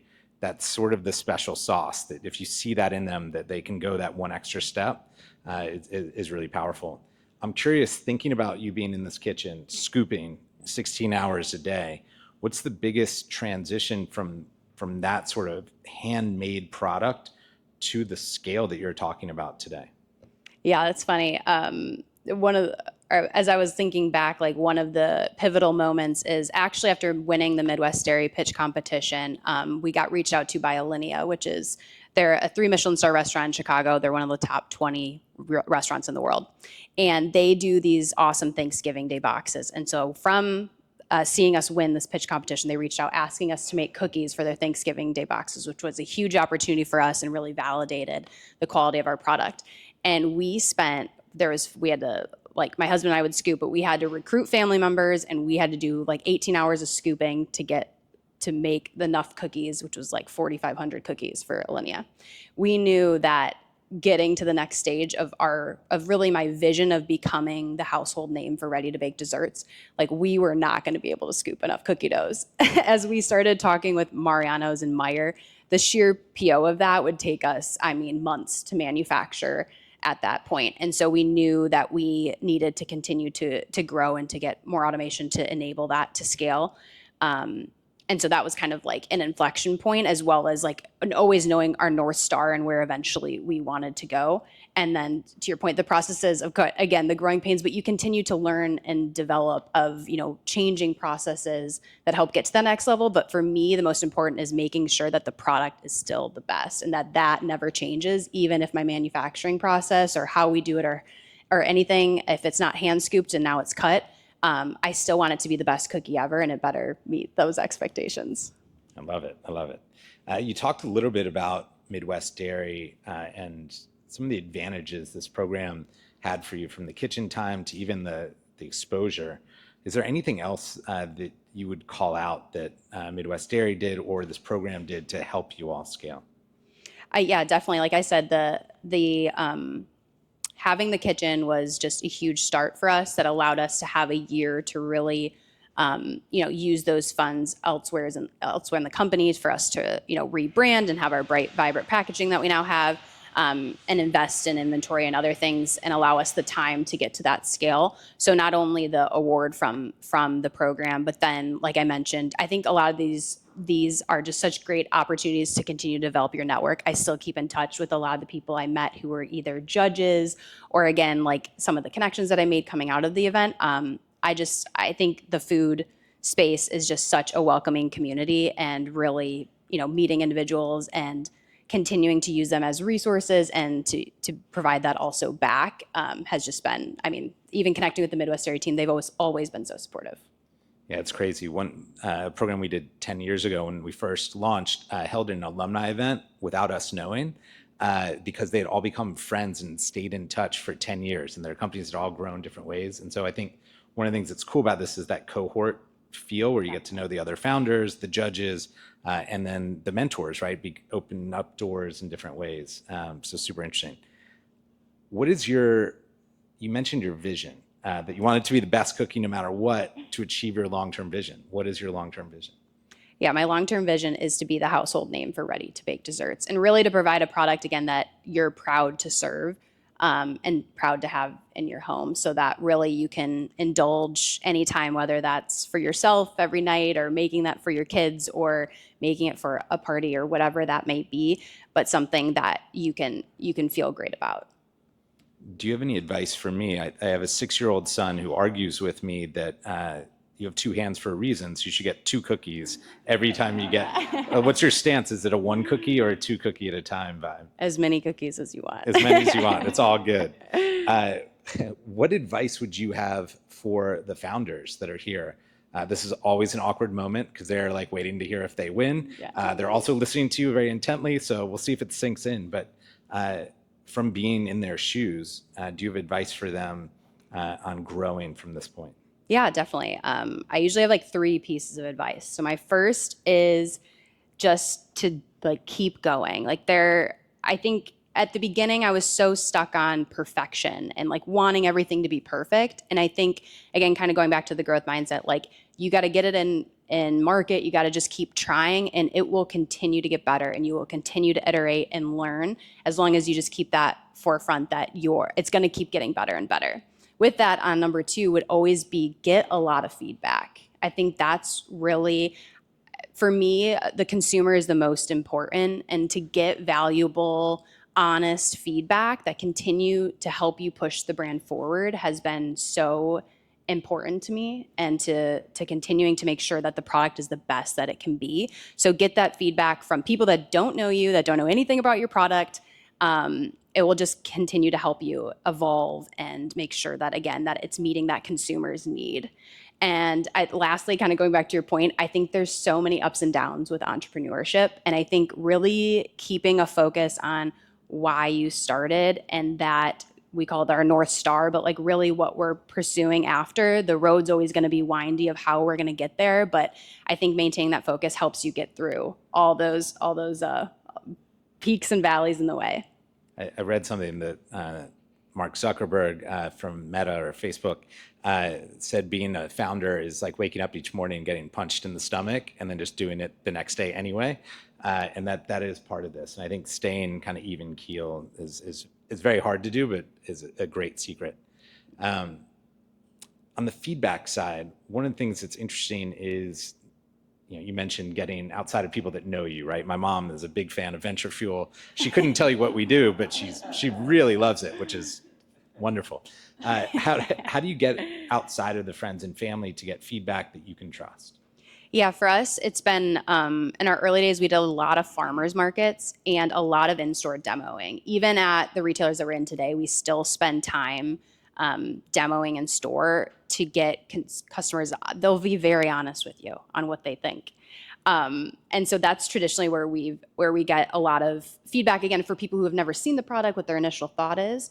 But then I think continuing to engage your community has been great. We've had people who were big Baker believers at the beginning and continued to support us. And as we continue to evolve, getting their feedback and keeping them involved in the process as we grow and as we, change and iterate, I think that's been really helpful as well. But yeah, definitely got to get outside the family, because I agree. My mom's like, I love it.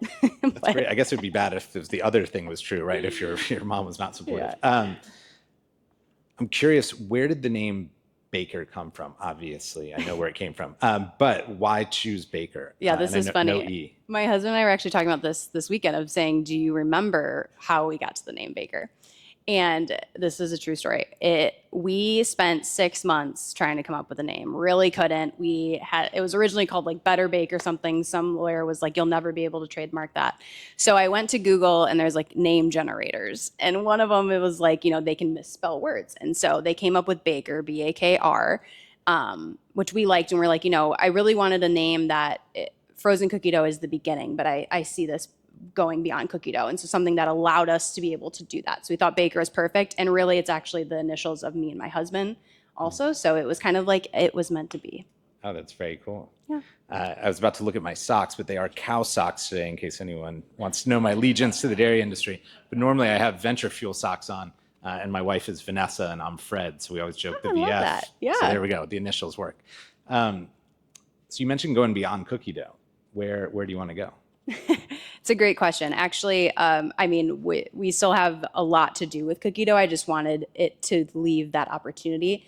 In refrigerated, cookie dough is like the #1 seller. So that's really why we started in cookie dough. It's something, right, that people are very familiar with, but that, again, really hasn't been innovated on since, its conception. And I grew up, it's super nostalgic.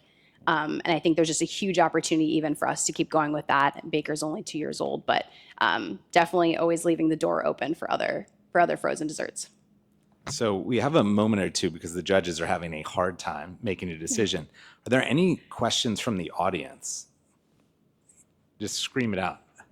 I'm curious, knowing the goal of so many founders is to be a household name in something. What role does marketing play for you, and what channels are a priority for marketing right now for Baker? Yeah, that's a great question. So to date, actually, everything has been organic. We have not run any sort of marketing.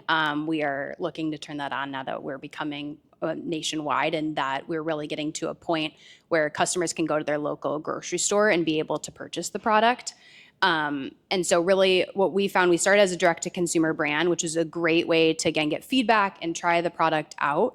But really, right, customers are used to buying cookie dough in their grocery store, so retail is a focus for us, as well as being a frozen product that makes it a lower point of entry in terms of a cost perspective for them to be able to try the product. So really, I think there's a huge runway in retail. We also would be looking to expand into food service more. As I mentioned, we did like our one time with Alinea, but really there's just a huge opportunity as a lot of restaurants, clubs, other places don't have pastry chefs on hand and are looking for more of a bakery quality dessert that they can serve. So definitely a lot to do in marketing, and that's an area that we're investing in upcoming with our new expansion.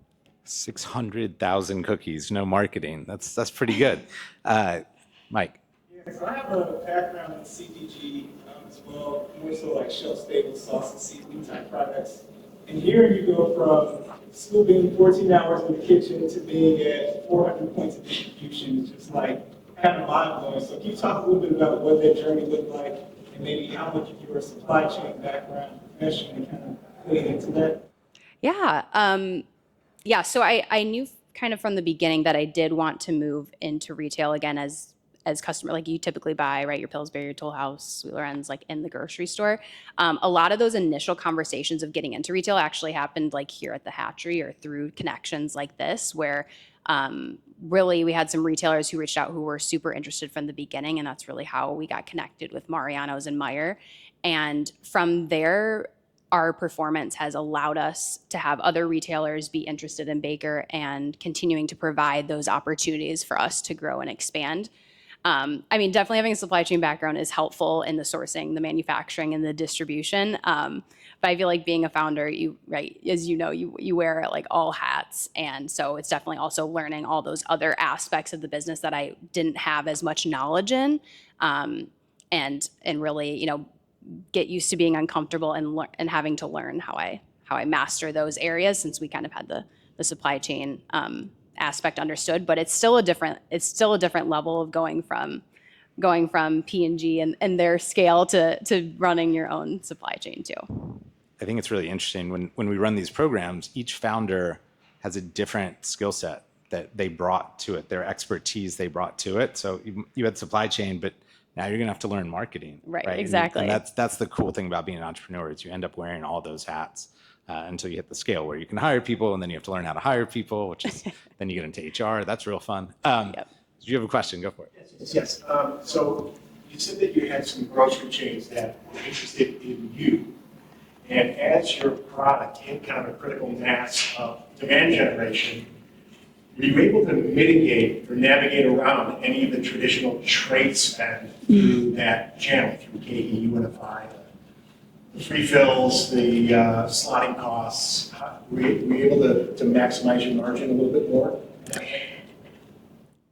I would say, like, overall, I think it kind of goes back to building partnerships. I've found along the way a lot of these programs, whether it's like, local programs or women-owned programs or local brands, a lot of them have opportunities that they provide, like they waive free fill or they provide different opportunities, which has been really helpful for a brand starting out. As we continue to grow, I think that those, like, they definitely have programs, but that, some of that, to your point, like, it definitely gets more expensive. But I've found that really building those relationships and finding partners who believe in the brand, it creates just this like synergy partnership of like, we're growing together. There, not only is Baker going into this retailer, but this retailer is also trying to drive an experience for their customer and a new fun brand and a new experience. And so I think that's really been breakthrough for me. I know that there's a lot of costs, but like, how can we partner together? How can, if there's something that you need, like, how can we do something different? I was talking to another founder about, right, if it's free fill, but like, can we, could we put us on an end cap for a couple months, and that way we can drive trial and awareness for both of us. Things like that, I think retailers have become more flexible on. And again, if they're a true believer in the brand, I think that they're willing to do those things to help you and to help, at the end of the day, themselves to drive more product through their doors too. Yeah, I think it's interesting. So many of retailers and other locations and non-traditional places you can sell are looking for ways to sell more. So if you can be the one that brings those ideas that are unique, they'll try it with you first a lot of times. So I love that creativity. Any other questions? Yes, sir. Hi. Can you talk about your journey in sourcing of ingredients? I remember buying butter in a grocery store on a commercial scale. Can you talk a little bit about how you identify your suppliers? Yeah, definitely. Yes. You met me right when I was first starting out. Anand was a judge at the first Midwest Dairy Competition where, yes, I was buying, like, I remember like 1 pound sticks of butter, and now we buy like truckloads of butter, which is exciting. And really, I think, sourcing for us, the ingredients are like a key for Baker, and we really in depth go through what's in each of our ingredients. I'm really excited to say that we just got non-GMO certified, which was a huge undertaking. And so really vetting the ingredients and the suppliers that we worked with, we've reached out to a lot, again, trying to establish those partnerships, but really looking for clean label ingredients, which don't always exist. And so we've also been able to create partnerships with some of our ingredient suppliers where they're willing to custom make us some of our inclusions because what we wanted to be in our product didn't exist. And so really it's been a lot of reaching out and a lot of connecting with them and helping them understand our goal for Baker and our vision for Baker. And we found that suppliers are willing to like lean in and because they do believe, you know, in the vision of the brand. And so for that, that's allowed us to create and to have some ingredients that I'm so proud to put on my pack and really provide the cleanest label cookie dough that's still ultimately super indulgent and delicious. I'd sort of follow up off of that. You mentioned the non-GMO label. That probably took a lot of time. It did. Probably expensive to some degree, right? Even just from going through that process. As a founder, how do you make that choice to say this is important to be on our label versus, hey, we're doing pretty well, we're selling a lot of cookie dough, maybe this isn't as important? Yeah, definitely. I think, again, one of the reasons I started Baker was based on ingredients. And I wanted a way for consumers to also understand the care and how particular we are about the ingredients that went into it. And I felt like we were already focused on doing non-GMO, of really getting the certification to make sure that that shined through. On the back of our pack, we actually display our ingredients in really large font, like not the traditional small font, because we are so proud of it. And so I just wanted a way that on the front of the pack too, beyond our claims, that consumers could see it and that they could understand, again, the thoughtfulness behind our sourcing of our ingredients. And to your point, yeah, it was a much larger undertaking, honestly, than I thought it would be from the beginning. I know a lot about what my cows eat of the butter that we source because it's needed, and that's great. And that those certifications, I think, are becoming important to consumers as they continue to understand what's on the ingredient panel. Absolutely. I can say as somebody that has a gluten intolerance, so I have to really read the labels. Like I can't read any of them. So I'm always in the grocery store like that, like trying to see the small font. So it's very appreciated to go big. I think we have time for one or two more questions. Anyone else in the audience? Yes, ma'am. Yeah, definitely. So the cookie dough that started it all is our brown butter chocolate chunk. And then from there, we've expanded. Right now, we have a core of 3. So our s'mores flavor is what we've won a lot of awards for. Actually, so that's been an exciting one. And then fudge brownie. So those are our 3 main flavors. And then more fun to come. Mike.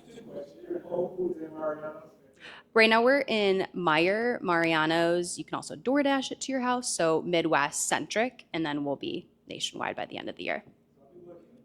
Thank you. We heard some great stories from some of the founders today as far as like their origins and like beyond just their product, what their value proposition was to their community and to the consumer market as a whole.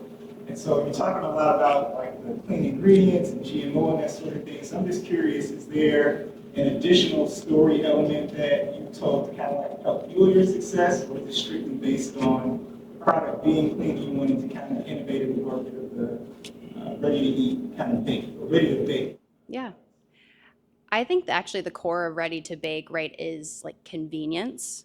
And so I think that has always been for us, right? A lot of people buy ready to bake so that you can have this like wonderful baking moment that is very easy. But again, I thought that there wasn't one that had great ingredients. So again, something that you can make at any time and really feel good about indulging, of having that nightly cookie or 2 or whatever. So for us, I think it is convenience, as well as like for us, we have a differing packaging. So we actually are in a resealable pouch so that consumers can bake 1 if they want. They can bake 2, however many. You can also bake or air fry it from frozen, which is exciting. So it allows it to span generations. Because I do think the core, like for us, it's always been like flavors number 1. You have to have a great experience with the product. And the ingredients that support that and the convenience that allows you to have, that fun occasion and every day if you want. The reusable pouch is a big deal. I just had a family vacation, and my brother-in-law had some ready-to-bake cookies, and he went and put them in the oven, and like everyone was like, "Oh, that's so thoughtful. He's making cookies, like kind of random. Nobody talked about it." And he only cooked 4 of them, and he just put the rest back in the fridge. And like the degree to which my family was upset about that move, like who makes 4 cookies when there's 8 people was the first problem, and then he ruined the rest of the batch. So Right. And I think there's such a joy about, like, I have so many memories, right, of like baking with your family or whatever that moment was, and how fun that like treat is. And I think now I have a 1-year-old son, like I can't wait to bake with him and have him enjoy that moment too. Great. Any other questions? I hear the judges laughing, which means it's stressful. Yes. How and when did you decide to expand your SKUs and any other future ones that you're planning? Yeah, good question. I think why I originally started with 1, as I mentioned, and direct to consumer, which meant that people like would buy multiple bags of just one flavor. But we intentionally started with chocolate chip. Always has been the #1 seller in the U.S. It's like 80% of the ready-to-bake cookie dough market. And so really after we wanted to prove concept and make sure that we had the right offering before we went too wide on expanding flavors.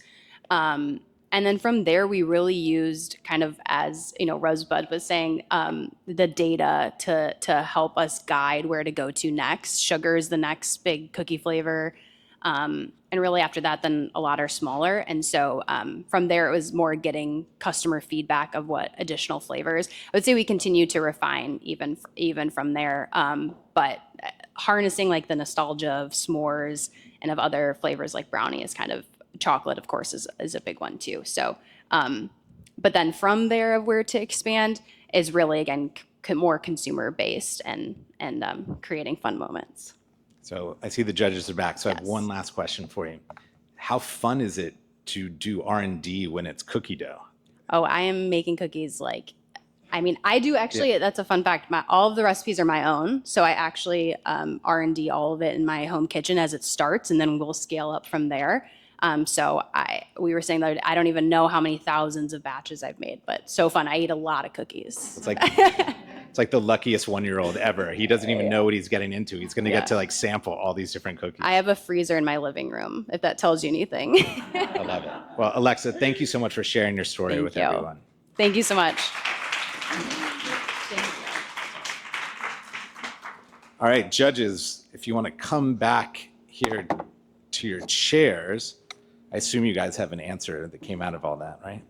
Okay. And then for the founders, I'd like you guys all just to come back up here for 1 second. We're going to do a little bit of live feedback from the judges so you can hear from them directly, and then we'll do the big reveal from there.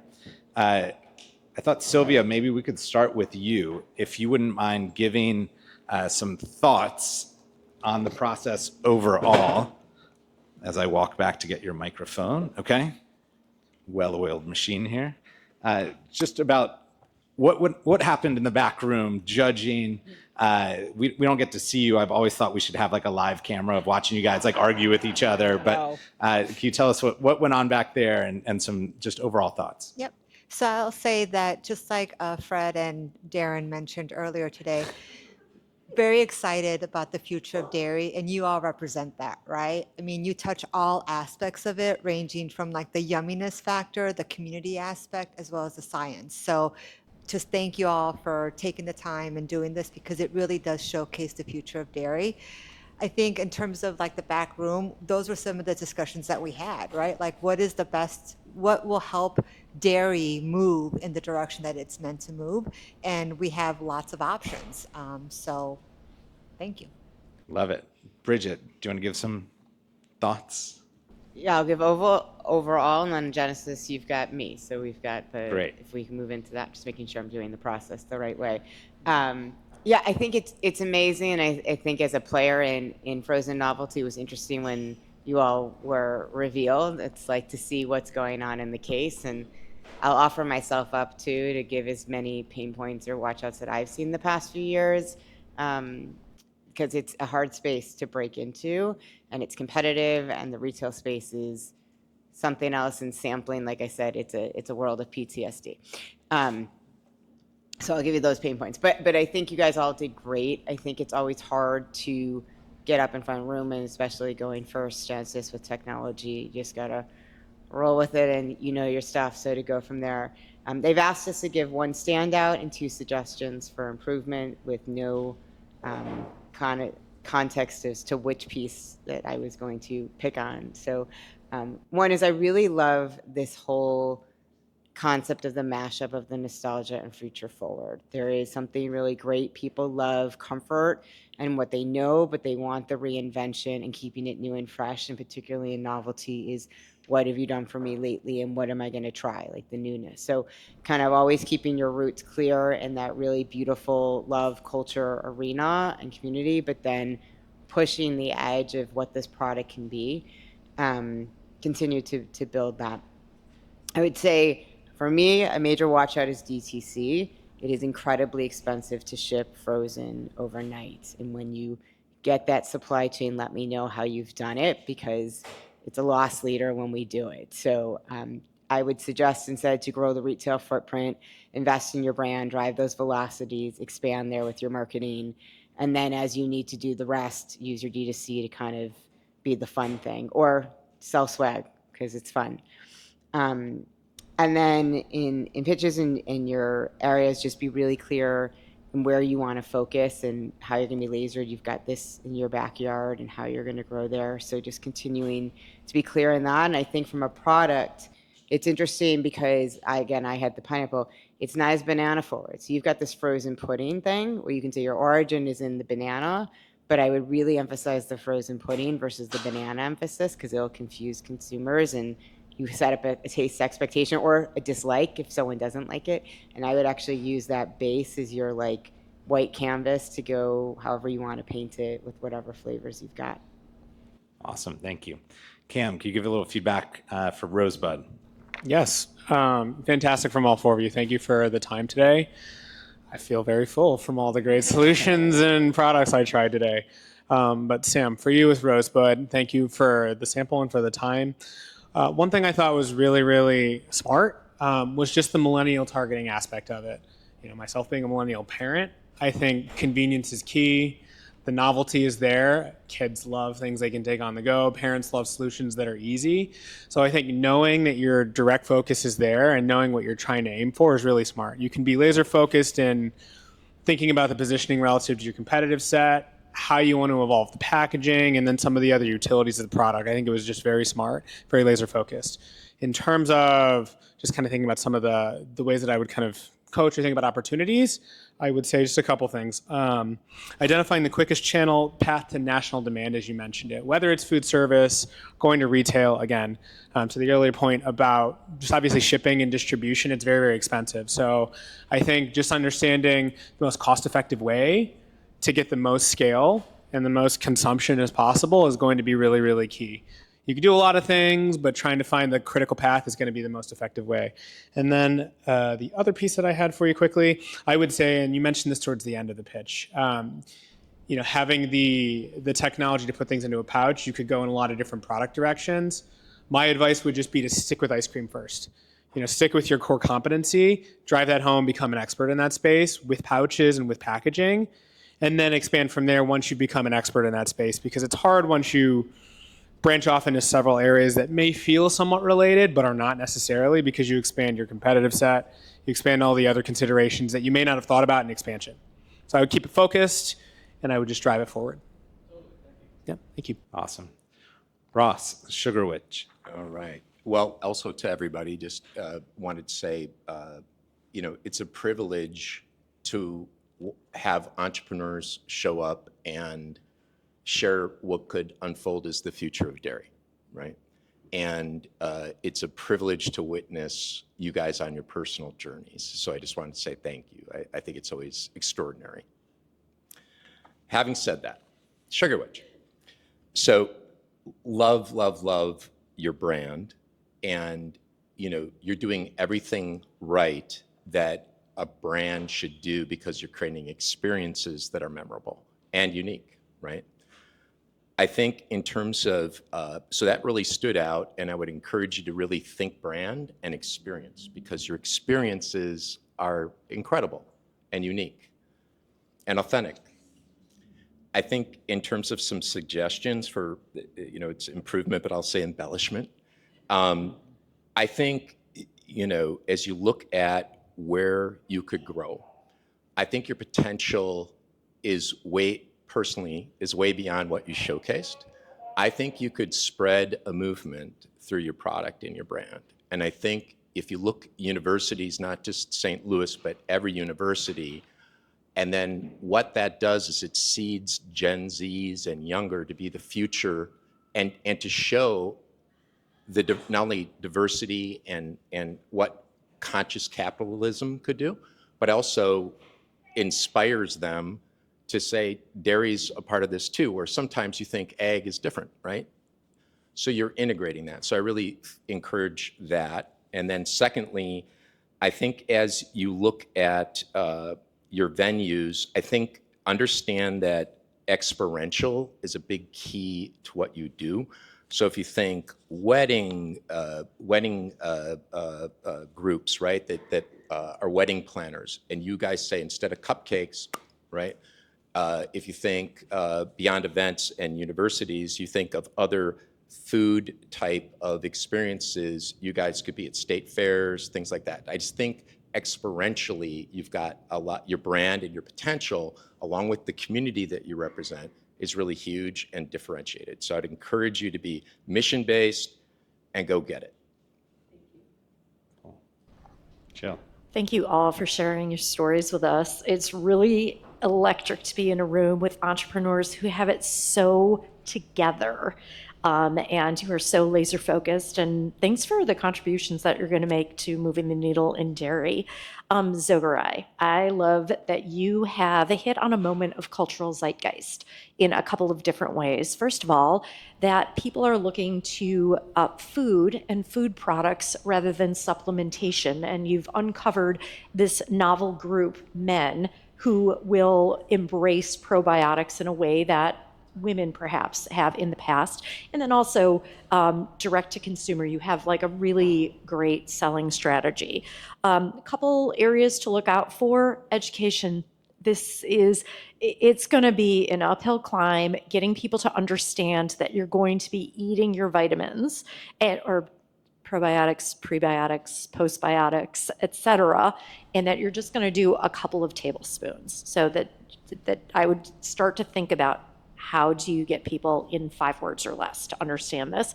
And then also worry about cannibalism for adjacencies. So, are you cannibalizing the yogurt industry? Are you cannibalizing kefir? Awesome. Thank you all. And thank you to the judges for making so much time today, and for all your thoughtful guidance that you've given all the entrepreneurs. Thank you all for making time and doing such a great job presenting today. So now we get on to the fun part. We've got the results. So we'll start with the runner-up. And I think I'm waiting for an envelope. I don't know where I'm looking for the envelope, but it's coming. Oh, here it comes. Thank you, Allie. All right, so this is nice. This is a $10,000 check. It should be a giant check. And the winner is, oh, this is very official. I have to open it. Hold on. This is like legitimately sealed. Nobody has tampered with this. I can say that. All right, so the runner-up for the 2025, right? Midwest Dairy Accelerator is Zogarai. Daniel, congratulations. There you go, it's your name. All right. So this one's a little bigger, literally, which is good. Oh, do you see it? I don't know. It is, oh, this is for him. I was like, guys, it's the same name. That would be a huge problem. Sorry, I should know better. My team is always all on top of it. All right, so the grand prize. Not as tightly sealed. All right, so the grand prize winner is Rosebud ice cream. Congratulations, Zach. There we go. I don't know if we're posing for a photo here. Can we get one with all 4 of us? 5 of us? Right here, everybody. 1, 2, 3. And the winners with the checks. Here we go. Nice. Cool. Thank you all so much. You all did a great job. And so now the part the audience will be very excited about is that we're going to get to sample. You're going to network with everybody here. My team had a really good suggestion, which was we hope you all meet each other and meet people you don't know. And so that's always awkward sometimes. So to kind of prime the pump, we wanted to ask you all to give a little bit of an icebreaker. Let's see where it was so good. Okay, what excites you most about the future of dairy? So if you meet someone you don't know in the back, ask them that question. But we're going to have samples in the back. All the founders will be there. You can talk to each of them about that.